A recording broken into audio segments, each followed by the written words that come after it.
My name is Emily Rhodes. I'm 33, a structural engineer living in Portland, Oregon. And 2 months ago, I moved into the house I'd spent 5 years saving for. A two-story 1,920 seconds Craftsman tucked at the edge of Hawthorne. It had chipped paint, uneven floors, and an attic that smelled like old newspapers, but it was mine. Every nail, every brushstroke, every piece of reclaimed wood in the kitchen island, I chose. I'd gutted it down to the bones and built something that felt like me, solid, imperfect, standing tall anyway. It was the first thing in my life no one could take away. Or so I thought. The knock came on a rainy Thursday evening. I was barefoot, unpacking a box of books in the front room, finally feeling settled. When I opened the door, my stomach dropped. Standing on the porch under my porch light were two people I hadn't seen in years. My mom, Lisa, holding her purse like a weapon. And beside her, my brother Derek, arms crossed, leaning against the porch railing like he was already home. The last time we'd spoken was at our dad's funeral 6 years ago. Back then, they barely looked at me. Now they were both here, staring like I'd just invited them to Thanksgiving. "Emily," my mom said, stepping forward, "this house should belong to your brother." Just like that. No hello. No how have you been. No congratulations. Just a demand cloaked in entitlement. I blinked, the rain starting to come down harder behind them. "Excuse me?" I said, gripping the doorframe. She didn't flinch. "Derek's been through a lot. He needs a fresh start. And this neighborhood would be perfect for his kids." I looked at Derek, who shrugged like this wasn't completely insane. "Yeah, I mean, you're single. What do you need all this space for?" Their audacity hit me like a slap. I wanted to laugh. I wanted to slam the door. But all I could do was stare because deep down, something cracked. They weren't here to see me. They were here to take what I'd built. And part of me had seen it coming all along. I was 9 when my mom left. One day she was packing school lunches. The next she was gone off to find herself in California with some guy from her yoga class. She took her favorite records, her coffee mug, and the car. She left me and my dad behind like old clothes she didn't want to carry anymore. My brother, Derek, was only 6 at the time, and somehow, even in her absence, she still managed to wrap him in warmth. She called him on his birthdays, sent him video games for Christmas. For me, a signed card if she remembered. Usually she didn't. Dad did the best he could. He worked long shifts at a parts warehouse, came home covered in grease, and made hamburger helper like it was gourmet. We didn't have much, but we had each other. I learned early to keep things going. I did my own laundry, packed my own lunches, and by 13, I had a babysitting gig that helped buy my school supplies. I used to think if I was just good enough, smart enough, responsible enough, maybe she'd come back, but that hope dried up fast. Derek didn't have to try. He was always the one everyone rallied around. When he failed algebra, the school brought in a tutor. When I made honor roll, a shrug. At 17, I got accepted into a top engineering program with a full scholarship. My dad cried. My mom never called. Derek dropped out of community college his second semester, and Mom drove across 3 states to rescue him. She co-signed a lease for him, paid his first 6 months' rent, and told anyone who'd listen he was finding his path. Meanwhile, I graduated debt-free, moved across the country, and started from scratch. No handouts, no co-signers. I spent a decade climbing a ladder no one held steady for me. And now, just when I finally had something to call my own, they showed up like I owed them a piece of it, like Derek's mistakes somehow gave him a right to my success. But I'm not 9 anymore, and I'm done shrinking to make them feel bigger. After Dad died, I let go of the fantasy that we'd ever be a real family. My mom showed up at the funeral in a designer coat and fake tears, clinging to Derek like he was the only person who mattered. I gave the eulogy. She didn't say a word to me. That was the last time I saw either of them until the knock on my porch 2 months ago. Since then, the only connection came in the form of gossip passed through relatives I barely spoke to, or the occasional passive-aggressive text from my mom.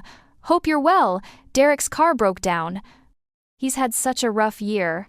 Translation: send money, fix it, sacrifice like always.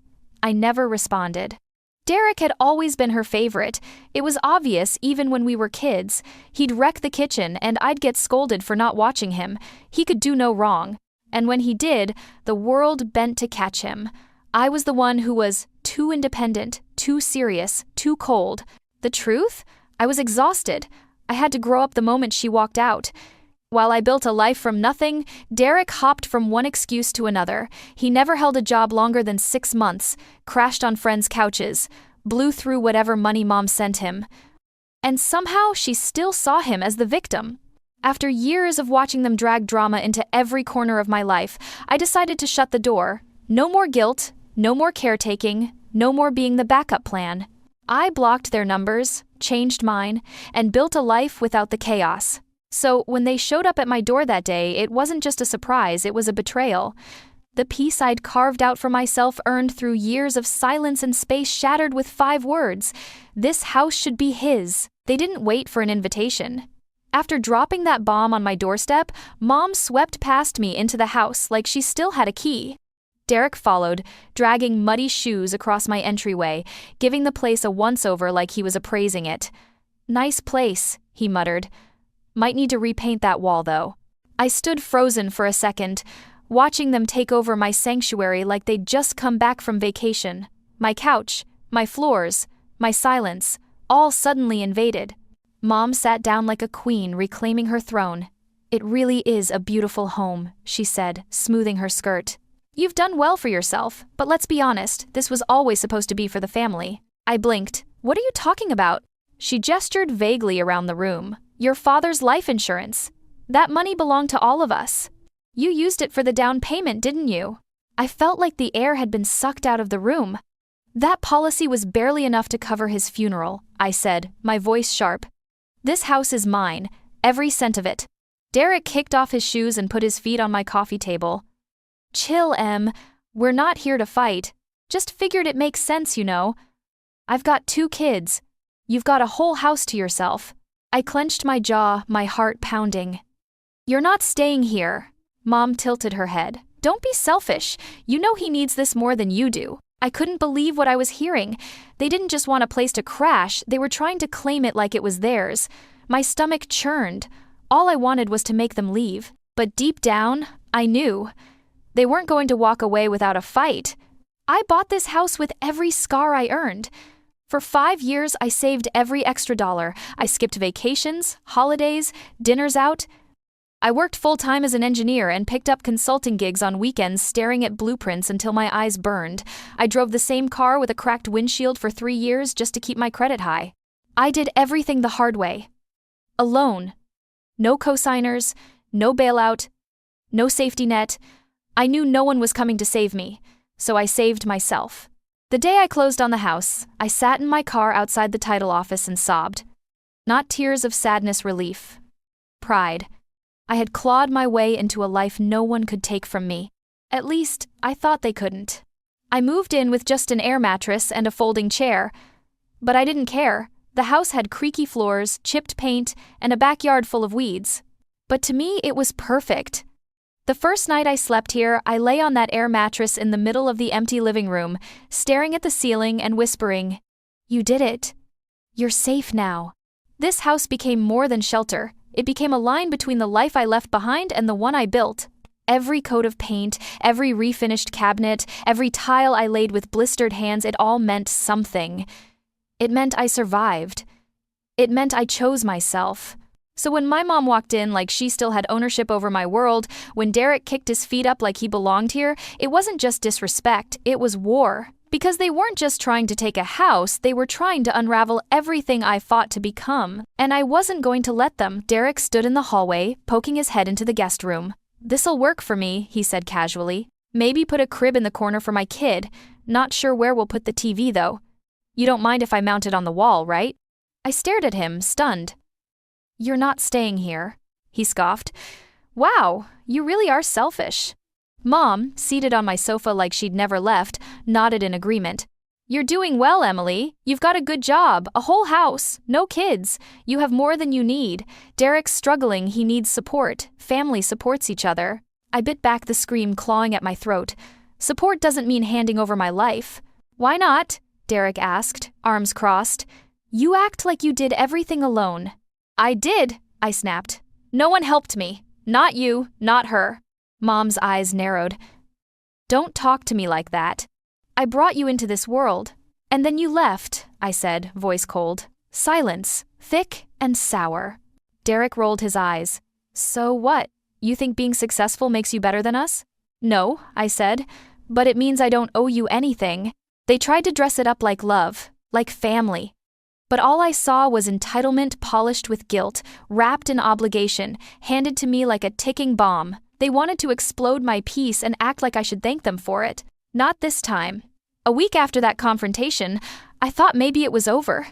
They'd stormed out of my house after I made it clear they weren't welcome. I'd changed the locks, blocked their numbers, and told myself it was done. But peace in my family never lasts. It was a Saturday morning when I found the envelope wedged in my mailbox, thick, official-looking, with my mother's name scrawled on the return address. I tore it open at my kitchen counter, expecting maybe another manipulative letter, but what I found made my knees buckle. Inside was a notice of intent to claim partial ownership of my home, filed through a local attorney. The paperwork said that I had purchased my property with family assets, specifically citing my father's life insurance payout. They were claiming that money had been intended for both siblings and that I'd unlawfully used shared inheritance to acquire real estate. I read it twice, my pulse roaring in my ears. It felt like a bad dream, like my mom's entitlement had finally crossed into madness. My father's policy had barely covered his funeral, and every cent of this home came from my own work. But the words on the page were clear. She was coming after me, legally. My first reaction wasn't anger, it was fear. Fear that she could actually take what I'd built. Fear that this piece of paper, filled with lies, could undo everything I'd worked for. I sank into a chair, my hands trembling, scanning every line for some kind of mistake. But it was real. Her signature, a notary stamp, an attached affidavit. It wasn't enough for her to guilt me. Now she wanted to strip me bare and justify it with paperwork. That night, I didn't sleep. I kept pacing my living room, staring at the walls I'd painted with my own hands, wondering if they'd still be mine in a month. I'd worked my entire life to build something permanent, and now my own mother was trying to take it away. I knew one thing for sure, this wasn't about family anymore. It was war. On Monday morning, I sat in a law office downtown, clutching the notice in my shaking hands. Across the desk was Allison Tran, a real estate attorney recommended by a coworker. She was calm, methodical, and all business, the exact opposite of the chaos in my chest. Allison flipped through the papers, her brow tightening. "This is flimsy," she said finally. "Legally, they don't have a leg to stand on. There's no evidence of shared funds. But your mother's signature here tells me something else. This isn't about property, it's about leverage." I frowned. "Leverage?" She nodded, sliding the document back toward me. "They're trying to scare you into giving them something: money, access, control. They know you'll panic." The word panic hit too close to home. Over the next week, Allison dug deeper. She pulled financial records, public filings, even background reports on my brother. When she called me back into her office, I knew something big was coming. "Emily," she said, opening a file. "Your brother, Derek, he's in serious trouble. He's more than $70,000 in debt, maxed out credit cards, a repossessed car, and 2 months behind on rent." My stomach sank. "That can't be right." "Oh, it's right," Allison said. "He's being evicted this month. Your mother has been covering some of his bills, small amounts here and there, but her name's on several of his accounts. If he defaults, her credit tanks too." It clicked then, their sudden visit, the fake concern, the legal claim. None of it was about family or fairness. It was about desperation. My mom wasn't fighting for Derek's future. She was fighting to keep herself from sinking with him. I sat there, the realization burning through me. Every word she'd said, "He needs this more. Family helps family," wasn't compassion. It was strategy. Allison leaned back, crossing her arms. "They're not after your house, Emily. They're after your stability. The only thing they can't control." For the first time in years, I saw them clearly not as family, but as people willing to destroy anyone to protect themselves, and I decided then and there, I wasn't going to let them win. The worst part wasn't the legal claim, it was the memory it dragged out of me, the reel of all the times I had been there for them, only to be forgotten the moment I stopped handing things over. I remembered the year after Dad died. Derek had racked up credit card debt chasing some pyramid scheme disguised as a luxury travel business.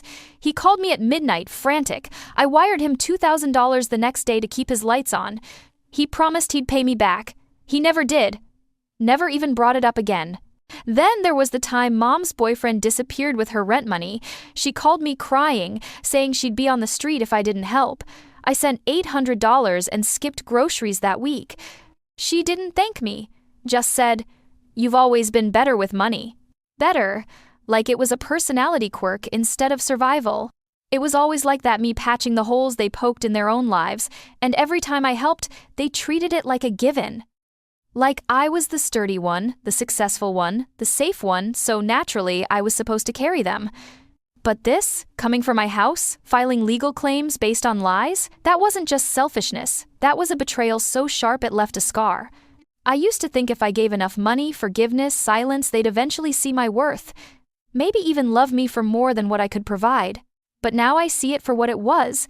They were never going to value me if it meant facing themselves. This wasn't about one house, one letter, one visit. This was the final chapter in a long history of taking. And for the first time in my life, I was done playing the role they wrote for me. Allison, my lawyer, responded to the claim in less than 48 hours. The moment she filed the reply, I felt something shift inside me, like I'd stopped waiting for their approval and finally started protecting myself. Her response was airtight. She cited the mortgage documents, my tax records, the appraisal, the closing disclosures. Every line screamed what I already knew: the house was mine. Bought with my income, maintained with my sweat, and legally untouchable. Still, I didn't stop there. I went to the hardware store that afternoon and replaced every lock, front, back, and garage. I added a deadbolt. Then I bought 2 security cameras and installed them by the door myself, one inside. One outside. It felt excessive, but I needed the peace of mind. I was no longer just guarding a house, I was guarding my life. Then I sat down and started documenting everything. Every phone call, every voicemail, screenshots of texts, copies of every envelope they'd sent. I created a binder labeled "Family" in big red letters and slid it onto the shelf beside my legal documents. If they wanted a war, I was going to come prepared. Next, I blocked them. Not just on my phone, but email, social media, everything.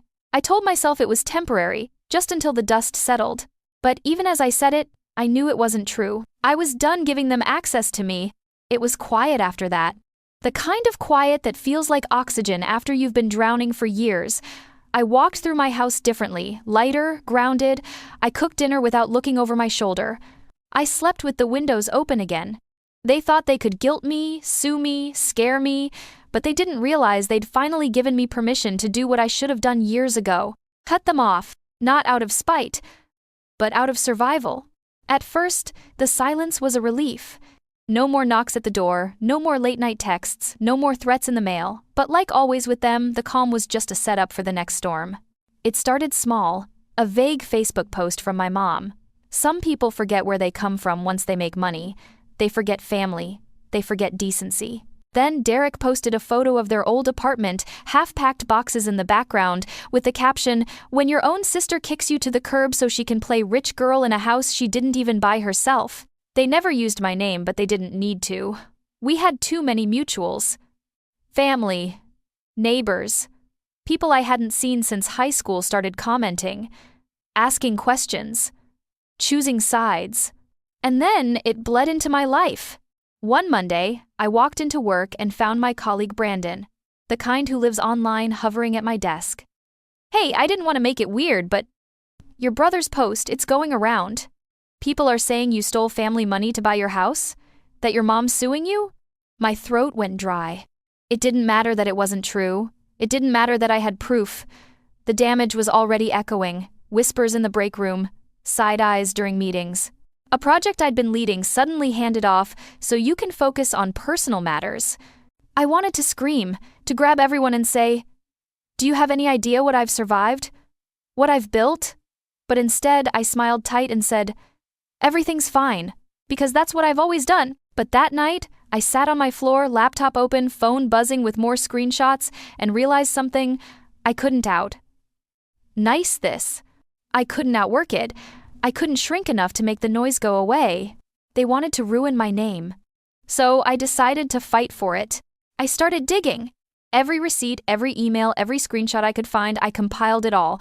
The mortgage pre-approval letter from my bank, the direct deposit trail showing the down payment came from my savings, the closing disclosure signed only by me. The wire transfer confirmation. All of it. I pulled up the text messages from Derek, the one where he thanked me for getting the house without asking for help. The one where Mom said she knew I'd always take care of myself because I didn't need anyone. Funny how fast. That turned into, she stole from us, when it stopped serving them. I printed it all, color-coded it, filed it in the same red binder I'd started when this mess began. Then I handed it to Allison. She flipped through it with a quiet smirk. "This," she said, tapping the top page, "is going to be a problem for them." We drafted a formal response and added a cease and desist to it. Defamation, harassment, intentional infliction of emotional distress, legal language that left no room for interpretation. They weren't just lying, they were actively trying to destroy my reputation. And now, there were consequences. Allison sent it to their attorney, if you could even call him that, and gave them 72 hours to retract every false statement and pull every online post. She leaned across her desk and said, "You're not just defending your property anymore, you're defending your name. Let's make it count." And for the first time in weeks, I felt something I hadn't dared let myself feel. Power. Because I wasn't just the girl who always cleaned up after the storm. Now I was the one holding the lightning. Allison said I didn't owe them a thing. No explanation, no confrontation. But something in me needed to end it on my terms, to look them in the eye and show them they'd finally lost. So when Mom's lawyer requested a settlement discussion, I agreed, not out of obligation, out of closure. We met at a neutral spot, a small conference room inside a local mediation office. No home turf, no advantage. Just fluorescent lights, a polished table, and the sound of my heartbeat in my ears. I arrived early, binder in hand, evidence stacked neatly beside my water bottle. Allison sat across from me, calm and steady, a quiet anchor. Then the door opened. My mom swept in first, all perfume and false composure, Derek trailing behind her, jaw set, eyes hollow. They looked tired. Not physically, but morally, like the lies had finally begun to eat through them. Mom started before she even sat down. "Emily, this has gone too far. You've embarrassed us. The posts weren't meant to hurt you, they were just to tell our side." "Your side?" I said softly. "The one where you accuse me of theft?" Derek leaned forward, his voice sharp. "You did use Dad's money, you know it." I slid a folder across the table. Bank statements, timelines, deposit slips, all proof the house was bought years after Dad's life insurance had been spent on funeral costs. Then I placed a printed screenshot on top, his text thanking me for buying the house without help. His jaw flexed. Mom paled. "You lied," I said, voice steady. "And you tried to destroy me to cover your mistakes." Mom's hands trembled. "You're twisting this. We're family." "Family doesn't file lawsuits. Family doesn't spread rumors." I cut in. "You didn't come for help. You came to take." For a long moment, no one spoke.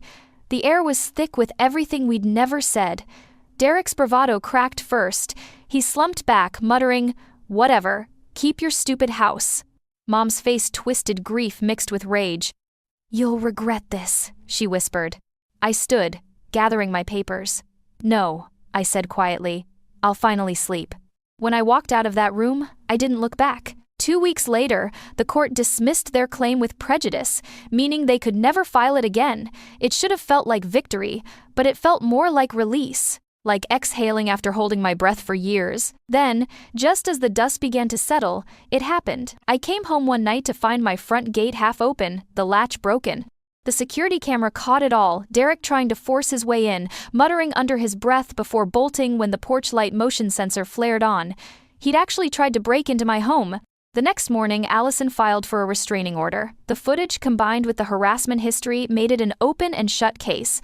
Within days, the court granted it. Both of them, Mom and Derek, were legally barred from contacting me or coming within 300 feet of my property. I thought I'd feel angry, vindictive.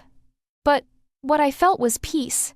For years, I'd been chasing a version of family that didn't exist, pouring myself into people who only reached for me when they needed saving. I used to think their love was something I could earn if I worked hard enough, gave enough, forgave enough. But standing there on my porch, staring at the quiet street, I finally understood, some people will never see you unless you stop carrying them. So I stopped. I painted over the scratches Derek left on the gate, replaced the locks again. Then I sat on my porch swing, coffee in hand, and watched the morning light crawl up the walls of the house I'd built myself. For the first time, I wasn't waiting for a call. I wasn't bracing for an apology that would never come. I was free. And that freedom, after a lifetime of chaos, felt like the truest kind of love. It's been 6 months since the case was thrown out. 6 months since the restraining order. 6 months since I finally fully closed the door. And in that time, something remarkable happened. The silence stayed. No knocks, no calls, no new claims, just quiet.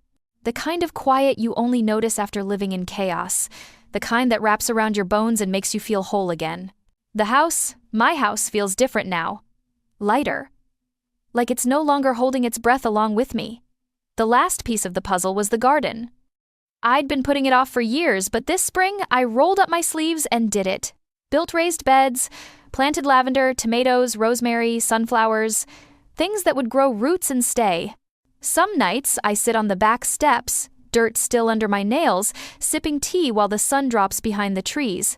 The smell of warm soil, the soft buzz of bees, the way the light hits the wood siding it all reminds me what I've fought for. What I've earned. Inside, the guest room is now a reading nook, floor-to-ceiling bookshelves, a daybed by the window. It used to be the space they claimed as his. Now it's mine. Every corner, every page. Every quiet hour spent here is a reclamation. This house used to represent survival, a fortress, a shield, but now it's something more. It's proof that I can choose myself and still be whole, that I don't need to set myself on fire to keep others warm. That love, real love, never comes wrapped in guilt or demands. People still ask what happened with my family. I just say, we lost touch. And leave it at that. The full story lives here, in these walls, where it belongs. Some days I still grieve what could have been, the version of family I used to dream about, but I don't miss them. I miss who I tried to be for them, and I'm learning to forgive myself for that. Because this house didn't just shelter me, it shaped me. Brick by brick, room by room, truth by brutal truth, it built someone who doesn't break as easily anymore. So here's what I know now. Protect your peace even from the people who share your last name, and if they ever come knocking again, I won't answer. This story was brutal, but this story on the right-hand side is even more insane.